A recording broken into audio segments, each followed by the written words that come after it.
it's your girl Aisha Geek XX Chic, and I'm back with a new show to react to. Starting just this week, Sci-Fi launched its show, and it is called Krypton. And based on the name, pretty easy to figure out which superfan that belongs to. That would be Superman's home world. And this apparently is a prequel. This is not actually going to be an origin story for Superman. We've seen a few of those happen via Smallville and to an extent, The New Adventures of Superman, for those of you who are old enough to remember the 90s show. But this is way back. Like, we're hitting the rewind button before Superman's dad. Yes, this is not Jor-el. This is actually the story of seg-el, or seg-el. I'll have to see how they say it in the show. But yeah, this is supposed to be basically his adventure and what happens before things start to go south, I guess, on Krypton. So I'm just going to read through the synopsis of the pilot here really quickly. It says that Superman's grandfather, seg-el, or seg-el, I'm not sure how you say that, learns Krypton is in danger of being destroyed so that his future grandson will never be born. So that's super cryptic. In the sense of, how does he even know about his future grandson? How did this happen? What kind of weird time bending is going on right here? But very interesting premise to start out the entire show on, that his grandfather already knows about Kal-El. But I like it. That sounds like we're going to have a very cyclical story, which can be very tricky. But it looks very interesting to me because I do like Superman as a character. I always have, but until Smallville, with a little side of the most recent stint of Superman movies, I don't really feel like his character has gotten like the just treatment as far as his origin stories, and the one thing we've never really had is like more information about Krypton. All of Superman's stories have always happened after he landed in Smallville, but what happened before? What went down in Krypton? What was it like to be a Kryptonian? So I'm really hoping that those kind of questions get answered in this show and then some, and that we have a little bit of fun with it. Yeah, I'm not sure what to expect yet, but I'm hoping that I'll like it. So without further ado, let's jump into this episode and then we'll have a little chit chat after. Okay? Let's boo. Ours is a story of sacrifice and triumph. How the House of El led a revolution against tyranny. The story of your family isn't how we died. Right? But how we lived. Yes, it's about time. I like seeing the domed cities in that little cityscape right off the bat. That was cool. The name will be struck from the registry of citizens. Can you do that? You will be stripped of all rights and privileges. You are now to be considered rankless. Better than to be just rank. Without guild. He is a child, sir. His face. Like, oh, you did not. Just put your hands on me. Oh, damn. Walking the plank. Extreme space style. Grandpa! I love you! Aw. He knows.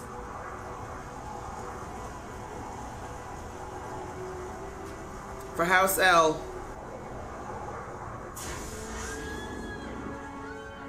Good God. Can't you at least let the man step off by himself? And that long fall. Time to contemplate all your life. Please tell your wife and your sister I'm gonna be late tonight. Oh, son. I like Seg already. He's cheekier than Kal-El has ever been. Tell me this. How come you're on the stupid end of this blaster? Easy, mate. My stupid end's bigger. Ha! Pay them now. Size does matter sometimes. Just pay them. Wait, those are sneakers. How? Who? What? How's no one? Okay. Is this Krypton? Say people execute your grandpa, force us to live down here. It sounds like a plan. Oh, this is where the poor people live. Gotcha. I should get going. A little rough, Seg. A little rough. Cool. I like the look and feel. Woo! Who's this? New hero! I don't even know who she is and I stand her. Already. Yes, girl.